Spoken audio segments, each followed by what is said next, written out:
hatimu tidak akan pernah tahan. Oleh karena itu Engkau hadir Bapak. Engkau hadir di tengah-tengah kami. Kami terlalu percaya Engkau tidak pernah hadir dengan sia-sia. Engkau hadir dengan segala kebesaran dan kemurahan-Mu. Segala keagungan-Mu Tuhan itu Engkau nyatakan ya Bapak. Bahkan berkat-berkat-Mu, mujizat-Mu ya Tuhan. Pasti Tuhan Engkau berikan kepada kami anak-anak-Mu, orang-orang pilihan-Mu di tempat ini. Bapak terima kasih, terima kasih. Kami tahu ya Tuhan, kalau kami hari-hari ini Tuhan masih berhadapan dengan pandemi, Tuhan yang kami tidak tahu sampai di mana ujungnya, sampai di mana akhirnya. Tapi biarlah Bapak kalau di sekeliling kami boleh terjadi seperti ini, bahkan di dunia boleh terjadi seperti ini. Tetapi kami anak-anak-Mu, orang-orang pilihan-Mu, kami akan dibedakan. Amin. Perlindungan penyertaan-Mu sempurna atas kami. Kasih-Mu Kau nyatakan begitu heran atas kami Tuhan. Bapak terima kasih, terima kasih. Terus pimpin tuntun kami Tuhan. Kami perlu Engkau Tuhan. Terlebih di hari-hari ini Tuhan, terus bawa kami untuk mendekat kepadamu, intim dengan Engkau. Dan bagian kami Bapak, selain kami mau taat setia, kami mau belajar lebih lagi Tuhan. Kami mau dengar-dengaran dengan Engkau. Kami mau lebih lagi Bapak Tuhan, apa yang jadi kehendak-Mu dalam hidup kami. Bapak terima kasih. Oleh karena itu dalam waktu beberapa saat ke depan Tuhan, kami akan membuka hati kami. Kami akan membuka hati kami yang selebar-lebarnya. Untuk hati kami ini laksana tanah yang subur, yang siap Tuhan untuk menerima benih firman-Mu. Bapak terima kasih. Mampukan hamba-Mu menyampaikan apa yang menjadi isi hati-Mu Tuhan. Bapak terima kasih. Sehingga saat kami tinggalkan tempat ini, kami akan menjadi orang-orang yang berbeda Tuhan. Kami akan lebih dan lebih lagi mengerti, mengenal Engkau. Bukan hanya cuma tahu Engkau, tapi kami mau mengenal Engkau lebih dan lebih lagi. Terima kasih Bapak. Sekali lagi urapi setiap kami. Urapi setiap kami. Allah Roh Kudus bekerja dalam hati setiap kami. Pribadi lepas pribadi yang ada di tempat ini. Terima kasih Bapak. Sungguh bersyukur di dalam nama Yesus.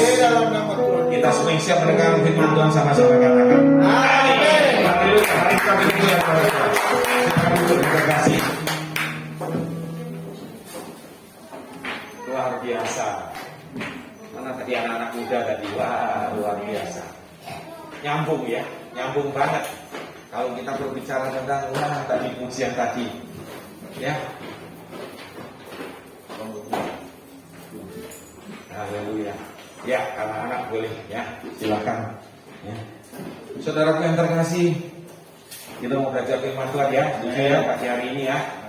Nah ini tadi saya juga luar biasa didekati dengan pujian ya, termasuk pujian anak-anak muda ini. Ayo ya, terus kalian harus berani maju ya dalam ya, jangan malu-malu, luar biasa ini waktunya. Ya, kita nggak boleh tutupin lagi. Ya, kita harus berani maju ya, setuju ya. Ya, ayo kita mau sama-sama belajar ya. Tadi saya diberkati, saya teringat benar lagu ini. Ya. Dalam pencobaan sekalipun ya, kita harus tetap percaya. Ya, saudaraku, hari-hari ini bukan hanya cobaan, juga pergumulan, waduh keadaan situasi yang sedemikian hebat ya. Kadang-kadang saya terus bertanya sama Tuhan, Tuhan kenapa sih Tuhan izinkan hal ini terjadi? Tapi saudaraku, pada saat Tuhan celikkan mata hati saya perihal firman yang sebentar akan saya bagikan, saudaraku, ternyata semua ini sudah dalam rancangan Tuhan jauh hari-hari sebelumnya. Setuju ya saudaraku? Pagi hari ini kita mau belajar ya saudaraku. Kenapa saya berikan tema niat untuk berhikmat? Saudara, ini paling penting menurut saya hari-hari ini ya saudaraku. Tanpa ada niat, tanpa ada keinginan, kerinduan untuk betul-betul kita mau mengerti, mengenal Tuhan kita, saudaraku, mengenal dan tahu itu beda ya. Jelas ya, mengenal dan tahu itu beda. Saudaraku, hari-hari ini ya di gereja, di intermat ya, di intermat, maaf suaranya kok ada anu sedikit, nggak apa-apa ya, jelas ya, jelas ya. Jadi kami mendapat tuntunan dari para pemimpin, dari gembala itu untuk kita mengenal lebih lagi Tuhan. Saudara, kalau saya boleh cuplik dulu ya sebelum kita masuk dalam fokus ini, satu ayat yang sangat mungkin saudara sering dengar, mungkin hari-hari ini juga banyak dikumandangkan, yakni Hosea 4 ayat 6. Bunyinya sangat jelas ya. Ya, mungkin kalau bisa bantu ditampilkan Hosea 4 ayat 6. Saudaraku, Ini yang saya harus mau apa ya? Saudara harus mengerti betul.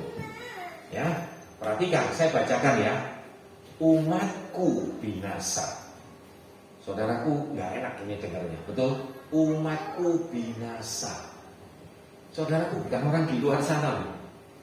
Ya, bukan orang di luar gereja ini yang binasa, tapi dikatakan umatku, saudara dan saya. Loh Pak, bukankah saya sudah percaya sama Tuhan? Artinya kalau saya sudah percaya sama Tuhan, saya sudah diselamatkan dong, betul nggak? Tapi kenapa Tuhan katakan ini pada Nabi Hosea? Saudaraku, kitab Hosea ini bukan kitab yang apa ya disebut kitab nabi-nabi kecil. Kalau nabi-nabi besar tuh wow, Yesaya, Yeremia kayak begitu betul kan, Yeskiel. Ini disebut nabi-nabi kecil. Saudaraku, tapi hari-hari ini betul Tuhan celitkan sungguh-sungguh tentang hal ini. Umatku binasa karena tidak mengenal Dia, tidak mengenal Bapa. Saudaraku, dia karena tidak tahu Bapa, bukan. Tidak mengenal Bapa, tidak mengenal Allah. Ya, nah seremnya itu begini. Bagian selanjutnya, karena kita lah, saya ganti begitu ya. Karena kita lah yang menolak pengenalan itu. Ya. Saudaraku, jadi yang nolak itu kita. Kalau saya berkata begini ya, kalau misalnya saya berkata, saya ambil contoh sederhana. Saya tahu, perhatikan ya bahasa saya tahu Pak Sopar. Betul ya, saya cuma sekedar tahu. Perhatikan saudara, saya punya pengetahuan tentang Pak Sopar, betul ya? Oh Pak Sopar ini maaf, dari Batak, dari Sumatera, begini, saya cuma tahu. Tapi pada saat Pak Sopar itu memberikan dirinya, betul? Ayo Pak Andre, ini loh aku. Pak Sopar itu memberikan dirinya lebih. Awalnya saya cuma tahu, oh Pak Sopar ini dari Sumatera begini, Pak Sopar itu gembala dari GPI Diaspora. Tapi Pak Sopar itu memberikan dirinya kepada saya. Ayo Andre, mau tahu apa lagi tentang saya? Pak Sopar itu memberikan dirinya. Nah saya sudah tahu, seharusnya saya masuk lebih dalam, saya mau mengenal beliau, betul gak? Oh beliau ini kayak begini. Oh beliau ini orang luar biasa seperti ini, betul gak? Saya malah menjauh. Jadi saya dideketin sama Pak Sopar supaya Pak Sopar, saya ini tujuannya mengenal Pak Sopar, bukan tahu lagi. Nangkep ya ilustrasi ini. Saudaraku, betul kita sudah diselamatkan. Oh ada kepercayaan yang luar biasa dengan keselamatan anugerah itu diberikan secara gratis oleh Tuhan. Tapi saudara nggak boleh berhenti di situ. Amin. Ini makanya buktinya sangat jelas, Tuhan berkata seperti itu. Umatku binasa. Binasa itu bukan cuma mati. Mati kekal itu binasa. Coba cek seluruh di Alkitab ini. Kalau bicara tentang kata binasa itu mati kekal. Saudaraku, saudara mati dari dunia ini, tapi saudara nggak ke surga atau nggak nempel ke Firdaus dulu lah. Tapi saudara langsung apa? Ke neraka sudah. Wah mengerikan nggak saudaraku? Dan itu terjadi. Jelas sekali umatku. Ya saya perlu tekankan ini saudaraku. Nah hari-hari ini, maaf ya, dengan adanya pandemik ini, ternyata di balik pandemik ini, saudara sebetulnya sedang diberi kesempatan oleh Tuhan. Amen. Untuk betul-betul saudaraku, bukan hanya cuma sekedar tahu Tuhan. Yes. Maaf ya saudara, saya tekankan ini, saudara harus mengenal Dia. Amen. Makanya hari-hari ini maaf ya saudara, kami semua pembicara itu diberikan kesempatan oleh Bapak Gembala kami di Intermat. Ya, untuk bicara mengenal Tuhan itu dari apa? Oh, karakternya beliau. Saudara-saudara cuma tahu mungkin ya, selama ini juga saya deh jangan saudara. Saya cuma tahu oh Yehova Rafa, Yehova Nisi, Yehova Sikenu. Wah, itu Allah penyembuh, Allah begini. Saudara tahu kemarin saya bawakan di hari Rabu, saya diberi tugas yang pertama. Oke, saya sebut Allah itu Elkana. Apa itu Elkana? Saudara pernah dengar nggak? Elkana itu apa? Oh, ternyata dia itu Allah yang cemburu, saudaraku. Wah, makanya firman Tuhan berkata apa ya? Saya melenceng sedikit. Oh, Allah itu seperti api yang menghanguskan. Serem bukan saudaraku? Tapi dia lakukan itu, dia menghanguskan. Karena apa? Dia cemburu karena apa? Saudara ditebus dengan darah yang mahal, betul bukan? Saudara itu pergi kembalikan seperti semula. Sebagai manusia ciptaan yang pertama yang begitu sempurna. Bolak-balik saya katakan dari mimbar ini, saudara. Saya senang berada di sini. Amin. Ya, saudara. Wah, saya antusias sekali. Ayo kita jalan. Amin. Oh, nggak peduli berapa orang kita, yang penting belajar. Amin. Kita belajar, saudaraku. Camkan baik-baik hal ini. Amin. Saudara, kita nggak mau seperti dulu lagi. Ya. Tuhan izinkan pandemi ini terjadi. Nanti saya singkapkan lewat firman ini. Saudara akan tahu bagaimana saudara harus siap. Kayak itu tadi. Kalau pencoba itu terjadi, kita tetap percaya. Amin. Saya tanya, bener tak? Ayo, coba cek yang dicek, bener nggak? Kalau pandemi ini masih jalan 5 tahun lagi, 10 tahun lagi. Loh, ini keniscayaan loh. Sekarang sudah bebas kelihatan. Tadi saya sepanjang perjalanan ke sini, orang udah pada banyak jualan itu. Saya lihat sudah mulai banyak nggak pakai masker. Saudara hati-hati, masih ada lagi nih tipe yang baru. Saya bukan nakut-nakuti saudara, ada tipe MU, bukan Manchester United, ada Ronaldo sekarang, bukan. Saudaraku, ini tipe baru, katanya lebih nular. Kemarin kita ikut nggak tahu Pak Sopar ikut nggak penjabaran dari ini Dokter Yanto, petinggi-petinggi ya GBI. Ini dokter yang cukup punya nama, saudaraku. Dia katakan, saudara, maaf ya, jangan takut, tapi saudara, itu nggak pakai lagi demam, badannya meriang-meriang, nggak pakai apa-apa. Saudara tahu kelepek meninggal gitu aja. Wah, tambah serem, saudara. Nah, saudara, beranikah kita tetap berkata, oh aku percaya? Oh, nggak mudah, saudaraku. Tanpa saudara mengenal siapa Tuhan kita. Oh ya, dia juru selamat, dia baik, dia hebat, dia besar, dia pembuat mujizat. Oh iya, setuju. Apakah itu cukup, saudaraku? Maaf, ini baru pembuka, tapi saya mau tekankan sekali. Ini firman muncul begitu kuat, saudaraku. Umatku binasa, saudara dan saya bisa binasa. Nah, makanya ayo. Yang lebih serem tadi kan sudah saya katakan, tadi saya berikan contoh. Tuhan memberikan dirinya. Siapa dia? Siapa dia? Gak apa-apa ibu, biarin aja, namanya anak-anak, tenang aja. Ya, saudara jangan terganggu ya, gak apa-apa. Ya, perhatikan baik-baik. Jadi kembali, saudara. Tuhan itu begitu mulia. Dia tapi memberikan dirinya untuk dikenali. Orang Jawa bilang nih, nyok, ini loh aku nyok. Ayo kenali. Kita malah terbirit-birit mundur. Kita malah lari, ninggalin. Kenapa? Karena fokus kita pada dunia. Masalah ini, masalah itu. Pak, saya udah gak bisa makan nih Pak. Saya di PHK. Ini, itu, dan lain sebagainya. Saudara lebih percaya pada Tuhan atau saudara lebih percaya pada keadaan itu? Saudara kalau ngomong, oh Pak Andre enak aja, Pak Andre masih bisa makan. Saya udah gak bisa makan Pak Andre. Pak Andre gak bisa bilang begitu. Saudara tuh, lihat nanti firman Tuhan. Kalau Tuhan izinkan itu terjadi terhadap diri saudara dan saya, Tuhan pasti punya rencana. Amin. Maaf, kayak pujian tadi, saya nyambung aja loh tadi. Waktu Tuhan, apa itu? Pasti, apa? Terbaik kan? Saudara jangan cuma nyanyi di sini. Kalau itu menimpa saudara, berani nggak saudara berkata seperti itu?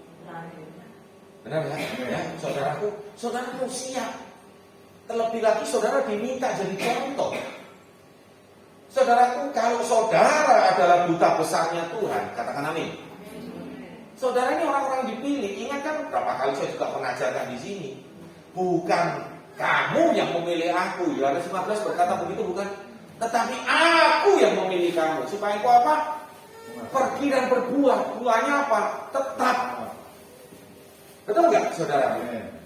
Nah, saudara jangan main-main dengan hal itu. Berarti siapapun saudara, Pak saya bisa apa? Saya udah tua, saya bisa apa Pak? Saya nggak bisa apa-apa. Saudara, kalau saudara terus dipenuhi pikiran seperti itu, maaf saudara akan jadi cuma orang Kristen yang biasa-biasa aja. Padahal hari-hari ini Tuhan sedang cari. Yuk kita buktikan ya, saudaraku. Saya ajak saudara kembali buka. Pelan-pelan ya. Pak Sopar, kalau nggak buru-buru, saya mau selesaikan khotbah ini ya. Tapi rada sedikit lebih panjang. Nggak apa-apa ya, saya janjian dulu ya. Mau ya saudara, supaya saudara sama-sama kita belajar. Saya ajak saudara buka Daniel 12 kembali. Buka ya Daniel 12. Boleh dibantu multimedia, perhatikan ya. Perhatikan baik-baik. Saudaraku, maaf, bukan apa-apa, usahakan bisa catat ini. Saudara, saya bukan sombong karena bukan saya ngomong saya hebat atau begitu, enggak. Tapi Tuhan taruh sungguh-sungguh. Ya, waktu Bu Lini tanya ke saya, Pak Andri judulnya apa? Saya sebetulnya ingin mau bicara tentang doa. Tetapi saya nggak boleh sembarangan. Pada saat saya ngomong seperti ini, muncul perkataan seperti ini. Nah ini saudaraku, lihat ya nanti saya hubungkan. Saudara cuma punya niat untuk berhikmat, niat untuk berpengertian lah. Kalau hikmat saudara apa sih Pak? Hikmat makanan apa itu? Saudaraku, ya itu tadi, ya berniat untuk pengertian, tahu, mengenal dia. Ya, saudara cuma punya niat aja. Saudara lihat nanti hasilnya bagaimana. Terlebih dahulu saya lihat backgroundnya ini dulu. Kalau saudara lihat Daniel 12 ini, maaf ya, di perjanjian lama yang bernubuat tentang atau Tuhan menyatakan tentang kondisi akhir zaman, itu Daniel satu-satunya. Nah saudaraku, Daniel ini sungguh berhikmat dan disebut orang bijaksana. Nah, perhatikan baik-baik ya, kita belajar ya. Daniel 12 ayat yang pertama bunyinya begini. Pada waktu itu juga akan muncul Mikael. Mestinya bacanya gitu, jangan Michael gitu ya. Nanti punya teman yang namanya Michael gitu. Mikael gitu ya. Pemimpin tertinggi karena L-nya itu menyatakan Tuhan besar gitu ya. Itu kata L. Ya, makanya ada nama Mikael gitu ya. Nah, ini ada 3. Ya, ada 3 malaikat itu berjuta-juta, jumlahnya itu beribu-ribu laksa. Ya, saudara nanti bisa lihat di Daniel ini. Saudara nanti terutama anak muda nih, ayo baca Daniel 1 sampai Daniel 12. Saudara akan terberkati. Amin. Nah, ada 3. Ya, sebetulnya ada 3 penghulu malaikat. Yang satu ini Mikael, ini panglima perang. Ya, tugas ini, dia memimpin malaikat Tuhan. Ya, bala tentara surga. Itu pemimpinnya Mikael. Yang kedua Gabriel, ya Gabriel gitu, Gabriel. Nah Gabriel ini malaikat pembawa berita. Ya dia selalu turun. Ingat waktu Maria, wah semuanya selalu kalau orang di Alkitab berkata malaikat itu datang, itu selalu Gabriel. Kalau dia bawa berita. Dan ada satu saudaraku, ini ya Lucifer, itu sebetulnya namanya bukan Lucifer. Setelah dia jatuh dibuang di bumi, dia jadi Lucifer, itu bapak si iblis itu. Sebetulnya nama aslinya dia Helel, itu ya, itu malaikat pemuji, saudara. Nah, ya udah, itu pengetahuan aja. Ya ada 3. Waktu itu juga akan muncul pemimpin besar, Mikael, pemimpin besar itu, yang akan mendampingi anak-anak bangsa. Saudaraku, kita secara rohani, ya kita ini disebut anak-anak bangsa. Katakan amin, saudara. Kita ini disebut saudaraku Israel rohani. Setuju ya, saudara? Jadi saudara ada pendampingan, ada Mikael itu yang menyertai saudara. Ingat makanya Mazmur 19:1 berkata apa? Walau 1000 orang rebah di sisiku, 10.000 sebelah kananku, tetapi itu tidak akan menimpa aku. Katakan amin. Amin, saudara. Saudara percaya enggak itu? Tapi saudara mungkin bisa berkata, Pak, kenapa banyak hamba-hamba Tuhan yang juga meninggal juga karena COVID? Saudaraku, kalau berbicara tentang meninggal, itu kedaulatan Tuhan. Amin, saudaraku. Oh, Pak Amil cari gampangnya. Oh, enggak, itu setuju. Memang itu. Kita enggak tahu rencana Tuhan itu apa dalam hidup kita. Tapi berani enggak? Walaupun kita dipanggil pulang pun kayak Paulus berkata, ya toh, hidup, mati itu keuntungan. Betul enggak? Hidup itu untuk Tuhan, mati keuntungan buat kita, buat saya, buat aku, kata Paulus begitu. Saudaraku, saudara, kalau kita mengerti betul siapa Tuhan, anaknya yang luar biasa, Yesus Kristus saja diberikan kepada kita, dia juga mengalahkan maut, katanya begitu kan? Musuh yang terakhir itu apa? Maut, udah kalah. Memang kita bisa mati, saudaraku, meninggalkan dunia ini. Tapi saudaraku, kita nggak tahu nanti. Tapi saya percaya, saudara. Pada saat kita meninggal dalam Kristus, maaf ya, mungkin rasanya kurang enak kalau ngomong meninggal sih Pak Andri dibawa ke sana. Tapi ini fakta. Saudara, kalau saya mau bersaksi banyak, saudaraku. Kematian seorang percaya dengan kematian orang nggak percaya, itu jelas beda. Saya teringat ya, melenceng sedikit ya Pak. Ya, saya teringat waktu pertama kali saya jadi pendeta. Maaf ya, saya itu terlahir dari keluarga yang totok banget begitu. Mungkin Bu Limi pasti tahu, saudara. Betul nggak? Oh, kalau bicara tentang kematian itu rasanya menakutkan banget. Mesti pakai merah-merah, pakai benang lah, pakai apa. Pokoknya menakutkan. Dari kecil tuh kayak begitu. Saya suruh orang mati itu paling nggak suka. Ya toh, siapapun, boro-boro keluarga sendiri. Kadang-kadang siapa yang nggak kita kenal pun diajak datang tuh sengaja sebetulnya. Jadi kebayang-bayang bisa 3 hari 4 hari nggak tidur saya. Padahal nggak lihat mayatnya. Benar. Fotonya aja kelihatan pasti kan, nggak mungkin orang meninggal nggak ada fotonya kan, nggak masuk akal, betul. Itu fotonya bisa kebayang-bayang 4-5 hari di pikiran saya, nggak bisa tidur. Karena selalu ketakutan. Makanya pada saat waktu pertama kali gembala saya yang lama itu berkata sudah saya jadi hamba Tuhan, saya tuh langsung beranikan diri, saking takutnya. Pak, saya jangan disuruh ya, mimpin ibadah kematian ya, tutup peti atau apa, jangan deh Pak, saya nggak mau begitu. Emang dituruti. Seminggu kemudian kalau nggak salah, seminggu atau 2 minggu kemudian begitu orang meninggal, saya malah disuruh terus pergi. Kami yang itu terus, loh, aku nggak mau, kok disuruh ya. Saudaraku, tetapi di situ bukti Tuhan. Saudara, beda. Dulu rasanya mencekam, menakutkan. Sekarang kita tambah, oh ya begini, awalnya masih takut-takut. Semakin lama, semakin belajar, semakin dipelajari, kita tahu. Oh, kemana orang ini setelah meninggal? Oh, bagaimana janji Tuhan? Di rumah bapakku tuh banyak rumah, kata Yesus begitu. Betul nggak? Saudaraku, jadi semakin belajar, semakin tahu. Semakin mantap saya. Oh, nggak ada. Justru malah kadang-kadang, ini orang ini bersuka cita mestinya. Kenapa? Ya dia sakit misalnya, sakit demikian parah. Dengan dia meninggal, selesai semua. Di surga nggak ada penyakit kok. Betul nggak? Dia orang percaya kok, selesai. Maaf saudaraku, saya agak melenceng sedikit, tapi itu betul. Jadi akhirnya saya merasa, oh ya nggak ada apa-apa. Setelah itu ya hilang.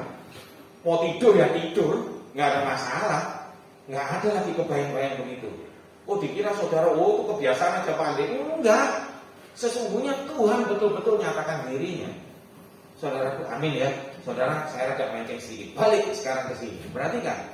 Saudaraku, ada Mikael yang mendampingi kita. Perhatikan ayat selanjutnya. Akan, pakai bahasa ini akan ada suatu waktu kesesakan yang besar. Nggak enak kan saudaraku, kesesakan yang besar. Terus masih ditambahi lagi, seperti yang belum pernah terjadi sejak ada bangsa-bangsa sampai pada waktu itu. Boleh nggak kalau saya refer, saya lihat hari-hari ini, benar nggak ada kesesakan yang besar seperti ini? Halo? Saudaraku, ini menggoncang dunia.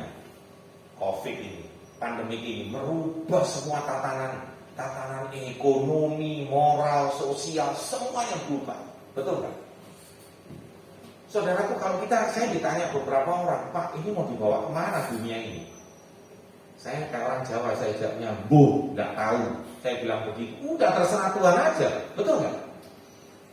Saya bukan Tuhan. Mau dibawa kemana? Yang pasti saya cuma berkata Tuhan akan bawa, Tuhanku akan bawa selalu ke tempat yang baik. Amin. Berani tidak kita percaya, sama-sama percaya seperti itu? Oh, Pak Adil nggak punya masalah, siapa bilang? Semuanya ada masalah, saudaraku. Ya, saudara jangan bandingkan satu dengan yang lain. Oh ya Pak, itu masih bisa naik Mercy. Pak, keadaannya kayak begitu, setidaknya dia bisa makan. Saya nggak bisa makan.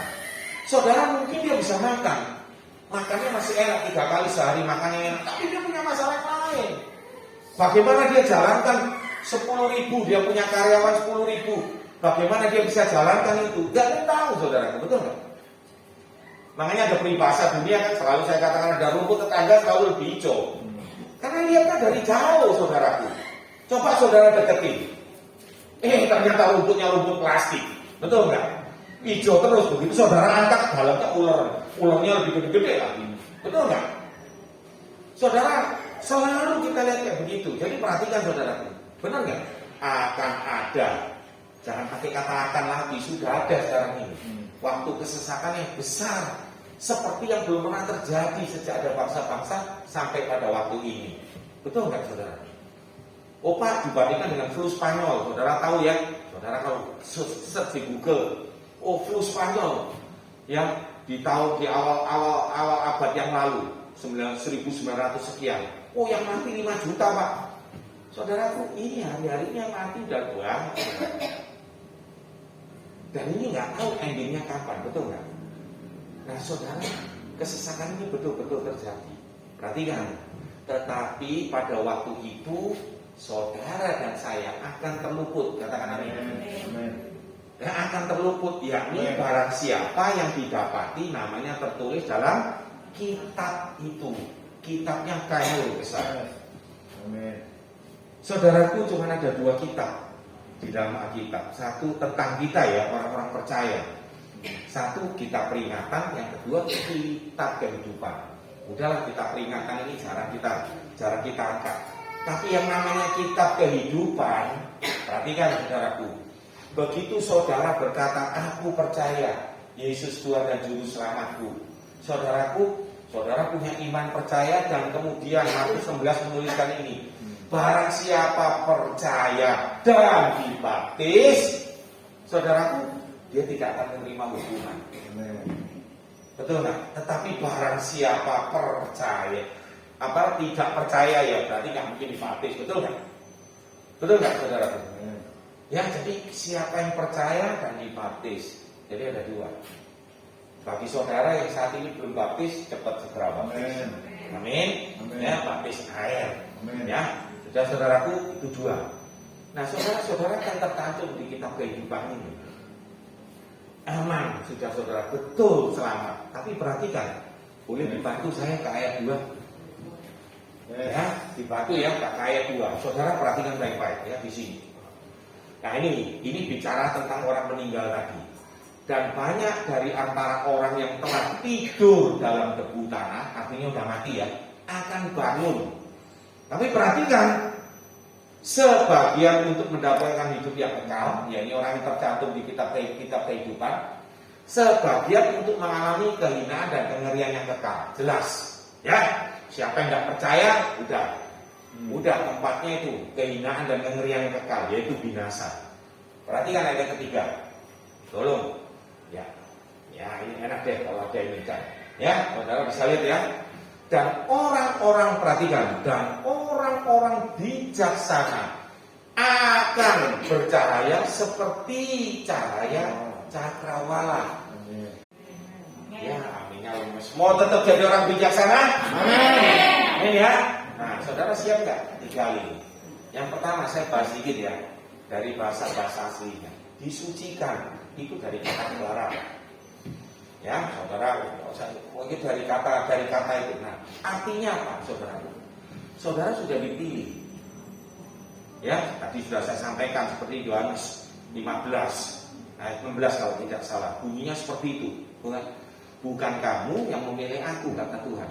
Kata Yesus, aku yang memilih kamu. Loh Pak, saya ke gereja kok Pak. Saya pertama kali diajak teman saya mau terima Yesus, kok bisa-bisanya Tuhan pilih saya. Saudaraku, kalau tidak ada Roh Kudus, tidak ada roh yang menggerakkan saudara dan saya, tidak mungkin. Saudaraku, sudah terlalu sering mungkin saya sampaikan kesaksian hidup saya bagaimana. Wah, saya dulu terkenal brengsek, udahlah nggak karu-karuan hidup saya, tukang minum, tukang mabuk. Satu aja, saya nggak nyuntik aja. Kalau yang lain-lainnya, ekstasi, sabu-sabu itu udah makanan saya. Bagi saudara yang belum pernah dengar kesaksian saya nggak pernah mimpi jadi hamba Tuhan. Itu 2002. Saudaraku, saya nggak pernah mimpi. Tapi kembali lihat bagaimana Tuhan bisa pulihkan lewat istri saya, lewat lingkungan, lewat teman-teman yang ada. Saudaraku, ya memang ini bukan teman-teman yang maaf ya, teman-teman yang resek, bukan. Baru kenal di gereja sudah begitu, saya disambut luar biasa. Nah saudaraku, perhatikan baik-baik. Ya, dimurnikan. Jadi saudara sudah ditarik keluar dari situ, tapi nggak didiamkan aja saudaraku seperti itu. Saudaraku, dimurnikan itu saudara apa? Dipoles. Amin. Bahasa aslinya itu laban. Dalam Ibrani itu bahasanya laban. Saudara itu dipoles. Kalau Alkitab bahasa Inggris menuliskan is becoming white. White-nya dalam tanda kutip. Jadi saudara itu diputihkan, dibersihkan saudara. Betul-betul itu saudara dimurnikan. Saudara tahu ya bagaimana caranya dimurnikan. Saudaraku, emas itu kita tahu ada yang cuma karatnya rendah, ada yang karatnya tinggi, yang paling bagus 24 karat. Saudara, emas itu semakin dibakar, semakin murni. Karena pada saat dia dibakar, saudaraku, itu yang kotorannya. Ya saudara kalau lihat, ya sekarang gampang sekarang anak-anak muda kan gampang lihat YouTube, ya toh bahkan sekarang bukan cuma anak muda, semua orang gampang betul-betul dibersihkan. Bedakan ya saudaraku dengan disucikan, berarti beda tipis, ya betul antara disucikan dan dimurnikan. Dan nggak cuma di situ saudaraku, masih diuji lagi. Ya, saudaraku, jadi kalau dengan ujian saja saudara bisa menjadi sempurna. Katakan amin. Amin. Jadi dengan saudara semakin diuji saudaraku, saudara itu semakin Amen. disempurnakan. Amin. Saudara, ini bukan perkara mudah. Sekarang saudara ngerti bukan? Pada saat Yesus mau berangkat ke surga, dia sampai berkata begini, lebih baik aku pergi meninggalkan engkau. Karena Yesus tahu, terutama murid-murid terdekatnya, itu pengen rasanya Yesus tetap ada di sini, ada yang nuntun mereka secara langsung, betul nggak? Tapi Yesus sampai berkata begini, lebih baik aku pergi. Kenapa? Kalau aku nggak pergi, penolong yang lain itu tidak akan turun menyertai engkau. Saudaraku, sesungguhnya hari-hari ini jauh lebih hebat daripada waktu Yesus ada di muka bumi. Kalau Yesus waktu ada di muka bumi, kita kan berhadapan-hadapan seperti ini kan. Misalnya saya Yesusnya, Anda murid-muridnya seperti gini, manusia ke manusia, betul kan? Saudaraku, peristiwa Pentakosta, oh Kudus itu di mana? Saya sudah sering bawakan saudara. Saudara ingat betul baik-baik. Bagaimana Yohanes 14 itu menuliskan dengan tegas bahwa Roh Kudus akan tinggal dalam diri kita untuk selalu disucikan, dimurnikan dan diuji. Saudara, boleh nggak saya berkata seperti Hosana bagi Rajaku yang duduk di tata. Bisa nggak saudara menghadapi ujian seperti itu? Saudara sedang dimurnikan, saudara kan sedang disucikan. Untuk saudara memahami hal ini, bisakah saudara tetap berkata, "Ku nyanyi Hosana"? Yes, amin. Jujur saya katakan saudaraku, itu tidak mudah. Ya, tapi ayo belajar. Kita mau belajar. Ya, saya maksud disaringnya lebih dalam lagi. Tolong bantu saya buka Daniel 1. Bicara tentang bijaksana ini, Daniel ini salah satu disebut orang bijaksana, orang yang sangat beriman. Saudaraku yang terkasih, kita tahu kalau kita bicara Alkitab, bahkan kalau dikatakan orang sampai ini yang paling beriman saat ini, itu Salomo, betul nggak? Tapi saudaraku maaf, bukan berarti saya mengecilkan Salomo. Kita tahu bukan akhir hidup Salomo bagaimana? Salomo itu punya harem, tahu harem itu? Istrinya dikumpulin semua 1000 saudaraku. Ya toh, satu aja nggak habis 1000. Betul kan? Ya saudaraku, benar nggak? Waduh, 1000 saudaraku. Wah, itu kegilaan Salomo. Makanya Salomo di masa tuanya dia menulis kitab pengkhotbah itu. Selain amsal-amsalnya dia tulis pengkhotbah. Saudara kalau lihat pengkhotbah itu isinya semuanya sia-sia. Semuanya sia-sia. Beruntung di akhir hidupnya dia bertobat. Salomo minta ampun. Amin saudara. Nah saudara kalau mau bandingkan, lihat yang namanya apa Daniel ini. Kita belajar ya saudaraku dari Daniel. Ya, kita kita masuk kisahnya. Daniel 1 dulu, dibuka ayat yang pertama. Saudara perhatikan baik-baik ya, saya loncat-loncat, tapi kalau boleh saya izinkan saudara, ya saya minta izin pada saudara nanti pulang. Saudara baca Daniel 1 sampai 12. Ulang-ulang saudara, renungkan hal ini. Please, saya mohon dengan sangat. Ayo, terutama anak-anak muda juga ya. Ibu-ibu tapi jangan kalah, perhatikan ya. Kalau saya bacakan dari awal ya. Daniel pertama, ini di sini cikal bakalnya. Tapi perhatikan ya saudara, luar biasa. Ayat yang pertama ini berbicara tentang ya ini awalnya. Bagaimana Daniel itu bisa nyampe ke situ? Saudaraku, bagaimana Daniel itu bisa sampai ya? Bisa sampai di sini. Di istana Babel, bunyinya begitu. Pada tahun yang ketiga pemerintahan Yoyakim, Raja Yehuda, datanglah Nebukadnezar Raja Babel ke Yerusalem, lalu mengepung kota itu. Ayat yang kedua, ya, Tuhan menyerahkan Yoyakim. Perhatikan, ya, ada kata yang sangat sederhana, tapi berarti sangat dalam. Apa itu? Tuhan menyerahkan Yoyakim. Jadi atas izin Tuhan, ya, Yoyakim Raja Yehuda dan sebagian dari perkakas-perkakas di rumah Allah, ya, di bait Allah, ke dalam tangannya. Semuanya itu dibawanya ke tanah Sinear, ke dalam rumah dewanya. Perkakas-perkakas itu dibawanya ke dalam perbendaharaan dewanya. Ayat yang ketiga, dengan cepat ya. Lalu raja bertitah kepada Aspenas, kepala istananya, untuk membawa. Perhatikan, ya, perhatikan ini kunci. Membawa beberapa orang Israel, orang-orang Yehuda yang berasal dari keturunan raja dan dari kaum bangsawan. Perhatikan ya keturunan raja dan kaum bangsawan. Terus lanjut, ya, ayat yang keempat, yakni orang-orang muda yang tidak ada sesuatu celah. Ya, anak-anak muda dari bangsawan, keturunan raja, keturunan bangsawan, dan tidak ada celah. Saudaraku, kalau saya refer ke bahasa aslinya, celah ini bukan celah apa ya, hatinya sebetulnya, lebih kepada bahwa istilahnya rupawan banget begitu. Orang ini cantik, ini baik, ganteng, rupawan gitu lah. Jadi nggak ada celah gitu. Makanya dilanjutkan yang berperawakan baik. Nah, di sini baru masuk yang memahami berbagai-bagai hikmah. Dalam bahasa aslinya mengalami berbagai-bagai pengertian pengetahuan. Ya, ini berpengetahuan banyak dan yang mempunyai pengertian tentang ilmu.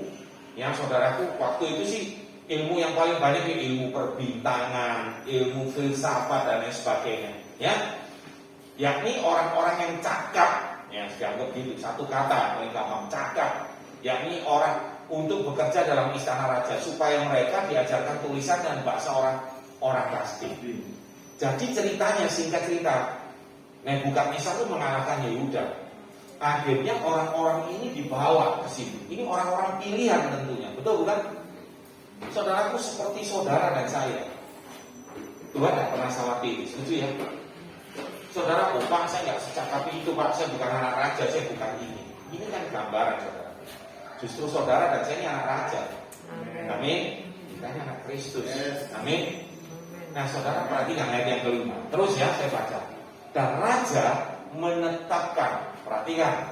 Dan raja menetapkan bagi mereka pelabur setiap hari dari santapan raja dan dari anggur yang biasa diminumnya. Perhatikan saudara, lihat, mereka ini walaupun dijadiin budak, kasarnya begitu, bukan tawanan, tapi mereka ini orang-orang pilihan dan dikasih makanan yang sama seperti makanan raja, anggur seperti anggur yang diminum raja. Mereka harus dididik selama 3 tahun dan sesudah itu mereka harus bekerja kepada raja. Itu syaratnya. Nah, perhatikan sekarang, baru masuk kualitasnya Daniel.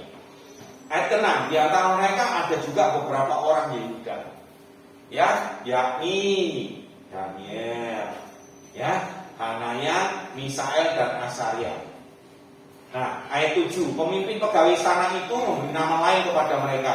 Daniel dinamainya Belsasar, Hanaya dinamai Sadra, Misael dinamai Mesak, dan Asaria dinamai Abednego. Makanya kita kenal Daniel, Sadra, Mesak, dan Abednego, betul? Ya, Daniel sering disebut Daniel karena itu tokohnya. Namanya sebetulnya berubah jadi Belsasar, ya. Terus, ya, ayat yang ke-8. Perhatikan, di sini mulai kelihatan. Daniel berketetapan untuk tidak menajiskan diri dengan santapan raja dan dengan anggur yang biasa diminum raja. Wah, ini keren banget saudara, betul nggak? Kenapa saya katakan keren? Coba, ya saya suka begini saudara kalau baca kitab. Kalau boleh, sorry, saya geser-geser dari Amin. Sorry Bu, jadi ngerepotin Anda. Sorry deh, kalau gitu saya diem aja. Biar yang repot ya. Oke, jangan dong. Masa ngerepotin Ibu Enggak, jangan dong. Thank you. Ya, jadi balik ya saudaraku. Yuk, saudara bisa bayangkan ya. Saya sering baca kitab, saya renungkan. Saya sering kalau udah mau merenungkan itu saya tutup mata. Saya bayangin saudaraku. Sudah dicomot, betul nggak? Orang pilihan dikasih kesempatan minum, makan, minum. Wah, sorry nih bahasa saya. Bodoh benar kalau nggak mau, betul nggak? Udah dikasih kok, betul nggak? Bukan dipaksa loh, udah dikasih kok. Saudara bayangkan di hadapan kita, kalau nonton film gitu ya, kayak film, makanannya kayak gimana, ambilnya yang terbaik, betul. Om disiapin buat raja, mana mungkin makanan yang nggak terbaik, betul.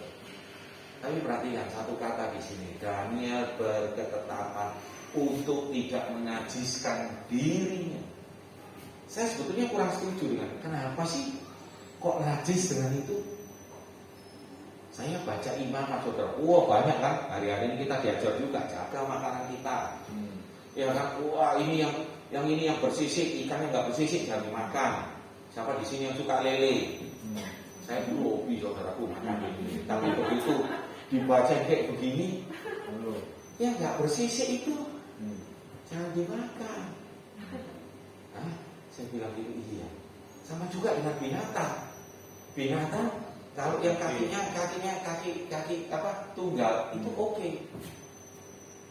Nangkep saudara. Ternyata itu ada kesehatannya saudara. Saudara tahu lele itu di mana? Sorry ya saudara suka lele, saudara kan tersinggung. Ya kan? Saudara, lele itu sukanya di mana? Nah, lele itu kalau yang ikan yang tidak bersisik, saudara, itu punya pencernaan pendek. Sama juga dengan binatang berkuku tunggal, saudara. Itu pencernaannya pendek. Makanya, mereka suka popin, setelah itu mereka makan lagi. Atau mereka muntahkan, mereka makan lagi. Karena pencernaannya pendek. Tapi yang kukunya kuku genap saudara, itu pencernaannya panjang. Ususnya kayak usus kita gitu kurang lebih. Jadi ada usus besar, ada usus kecil sepertinya itu. Jadi dia akan mengunyah makanannya itu lebih sempurna. Gitu loh saudara. Jadi ini semua serta-merta tentang kesehatan. Jadi ada maksudnya Tuhan melarang kita untuk makan itu juga. Bukan sekedar ya toh ada orang yang ekstrim pikirannya begini nanti. Iya Pak, itu mungkin imamnya lagi nggak doyan itu, ngomongnya di firman Tuhan kayak begitu. Enggak, ini dikasih Tuhan itu imam. Coba saudara baca. Ya saudaraku, saya berbunyi kata najis ini, saya berpikiran ke sana. Tapi ternyata bukan itu. Saya suka cek dengan bahasa aslinya. Jadi memang Daniel sudah ngomong, dia nggak mau terlena dengan itu. Fokusnya dia kepada Tuhan. Walaupun dia jadi orang tawanan. Loh saudaraku, walaupun dia di istilahnya dilayani luar biasa sebagai orang-orang pilihan, tapi dia tetap merasa bahwa dia tawanan, orang buangan, betul nggak? Dia budak. Dengan tujuan nanti itu yang dikatakan dia sebelumnya, bahwa dia akan bekerja kepada raja. Nah saudaraku perhatikan, di sini dia nggak mau. Kualitas Daniel sudah kelihatan, dia berketetapan. Pokoknya aku nggak mau, itulah pendekannya. Nah yang lucu saudaraku, sampai yang jaga makanan itu jadi takut. Ya saya nggak baca semuanya ya, nggak jadi takut. Kamu nanti kalau kurus gimana? Aku yang dimarahi. Kata yang juru makanan ini, istana ini. Aku nanti diomelin sama raja, nggak bisa begitu. Diajak taruhan, kesannya kayak begitu ya saudara. Ayo coba, aku makan sayur raja, coba dites. Yang makan sayur raja, Daniel ini makan sayur, itu lebih gemuk saudara. Daripada yang makan makanan raja yang berlimpah ruah begitu. Keren gak saudara? Saudara nanti bisa baca. Saudaraku, inilah awal dari kehidupan Daniel. Nah, saya jadi bertanya-tanya, boleh nggak ya seperti saudara juga? Pak, kok bisa ya Daniel kayak begini ya?